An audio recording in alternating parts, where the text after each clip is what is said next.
Our next topic is simplification of fractions. For example, we have a fraction 12 divided by 36 and we have to write down it into a simplified form. So you have already learned the concept of equivalent fraction.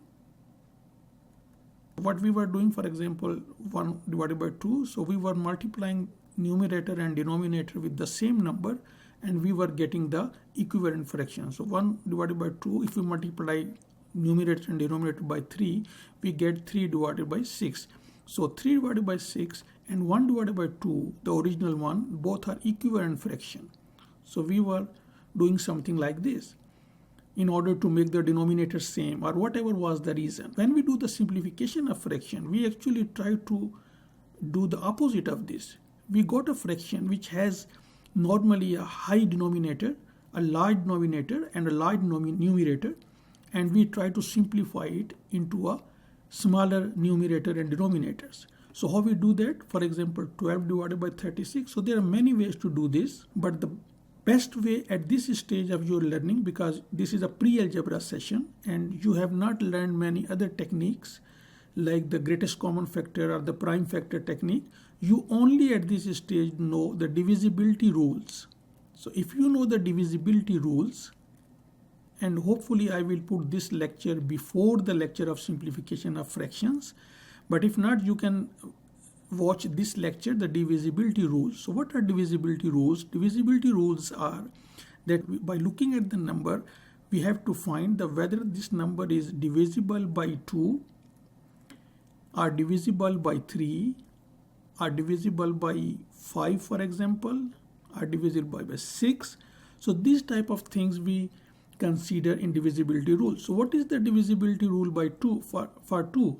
So if a number has a 0 or any even number at the end, if a number has 0 or any even number at the end, then the number is divisible by 2. For example, 40, 82, all these numbers are divisible by 2. So what is the divisibility rule of 3? If you, for example, if you have a number 30, so you want to see whether this 30 is divisible by 3 or not, you just add both of the digit of this number. So 3 plus 0 is 3. So 3 is divisible by 3, yes. So it means 30 will be divisible by 3. So you just add both digits of the number. So not both, if the number has many digits, for example, if a number has, let's say, 3 digits, 123 is divisible by 3 or not? You just add 3 plus 2 plus 1, you get 6. Now 6 is divisible by 3. So therefore 123 will be divisible by 3. So similarly for 5, if a number has a 0 or 5 at the end, so the number is divisible by 5. And 6, if the number is divisible by 3 and the number is divisible by 2. So you have to check first the rules for 2 and then the rules for 3. So if the number is divisible by 2 and divisible by 3, then the number will be divisible by 6. So like for example 9 is divisible by 3, but 9 is not divisible by 2 because it doesn't have a 0 at the end or any even number at the end. So 9 is not divisible by 6. So similarly, so what we do in simplification of fraction is, first of all, we see what is the lowest number with which both numerator and denominator are divisible. So we can see that 2 is at the end, so numerator is divisible by 2. 6 is at the end, so denominator is divisible by 2. So we divide this number by 2, we get 6.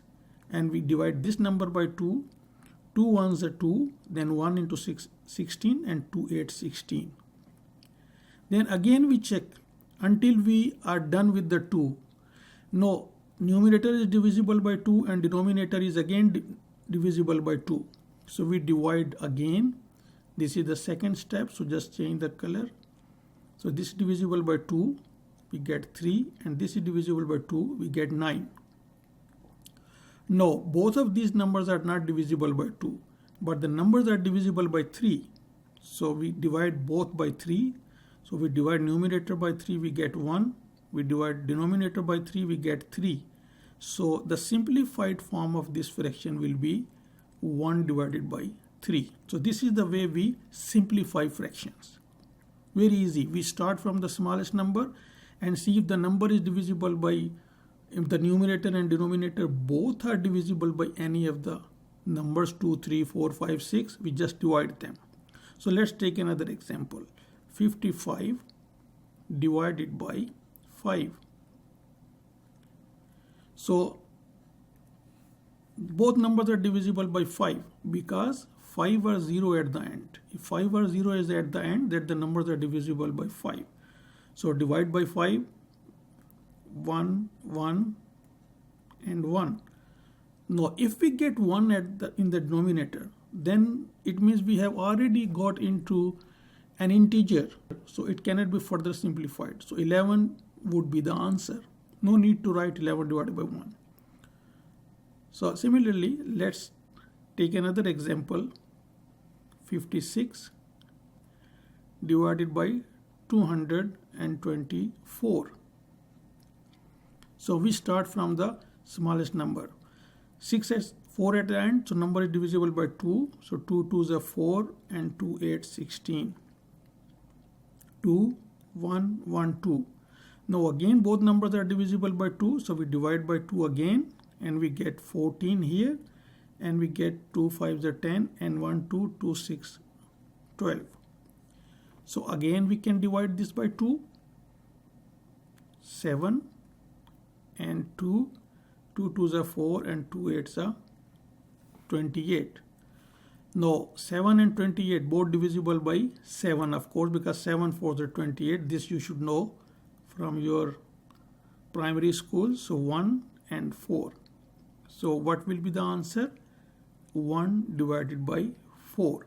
So this is the way we simplify fractions. Very easy, and no further explanation is required for this. It's a very simple thing and it requires no further explanation. So now we have learned how to get the equivalent fraction, how to simplify a fraction, and how to check whether a fraction is equivalent or not by watching the previous lecture and this lecture. And if you know the factors, you can then also simplify fractions, because that is another method of factorizing, of simplification of fractions. But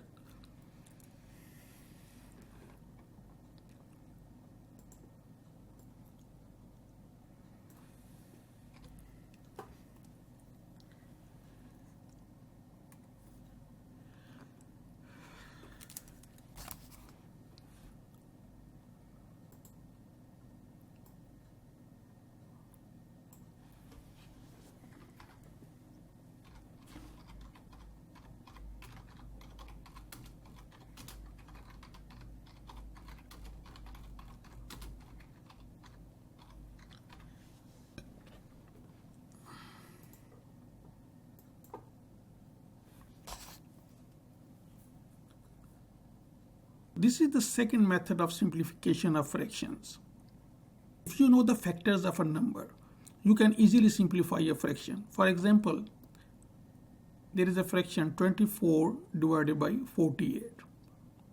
So instead of dividing all these one by one, if you can factorize this 24, and how you can factorize, there are many ways. So the simplest way, the easiest way is like this. You put 24 here and you put 48 here.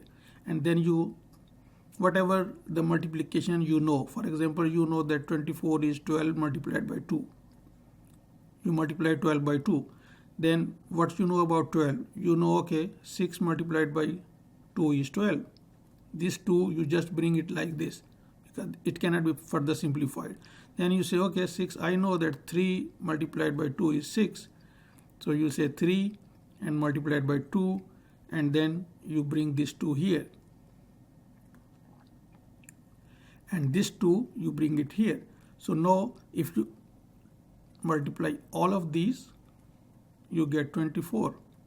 So these are the factors of 24. Now what you know about 48? You just start like in similar fashion. You say, okay, 48 can be written as 24 into 2. And you already got the factors of 24 here. So you don't have to even factorize further. You just write this, all this together. So you say, okay, 3 multiplied by 2 multiplied by 2 multiplied by 2, and then you bring this 2 here. So these are the factors of 48. So you put all these factors here. So instead of 24, you put its factor, which are 3 multiplied by 2 multiplied by 2 multiplied by 2.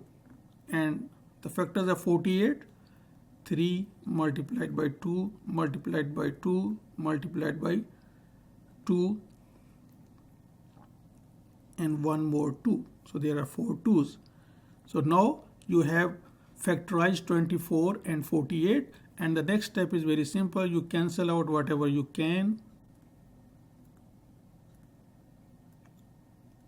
and you will be left with 1 here, 2 in the denominator and 1 in the numerator. So it will be equivalent to 1 divided by 2. So this fraction has been simplified to 1 divided by 2. This is another method of simplification of fraction using factors. So you can factorize any number. For example, if you have even larger numbers. So let's take another example. So let us simplify 300 divided by 45. So 300 cannot be divided by 45 straight away. So what you do is you just start whatever you know about 300. You know, okay, 100 multiplied by 3 is 300. Very simple. Then what you know about 100? You know, okay, I know that 10 multiplied by 10 is 100. No problem. Then what you know about this 10? 5 multiplied by 2. And what about this 10? 5 multiplied by 2.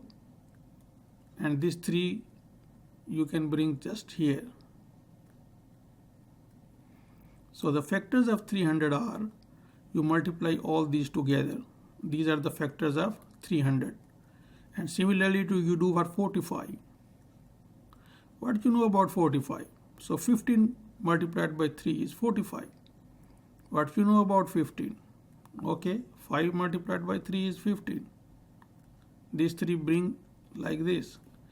Now these are prime numbers, so cannot be factorized further. So these are the factors of 45. So now we write 300 divided by 45 as 5 multiplied by 2 multiplied by 5 multiplied by 2 multiplied by 3. And you write this as 5 multiplied by 3 multiplied by 3. Then you just cancel out this 5 with this 5, this 3 with this 3, and multiply the rest of the numbers. 5 multiplied by 2 is 10, 10 multiplied by 2 is 20, so 20 divided by 3. So this will be the fraction, the simplified form of the fraction. If you want to write it in a mixed fraction form, you can write as 6 2 by 3.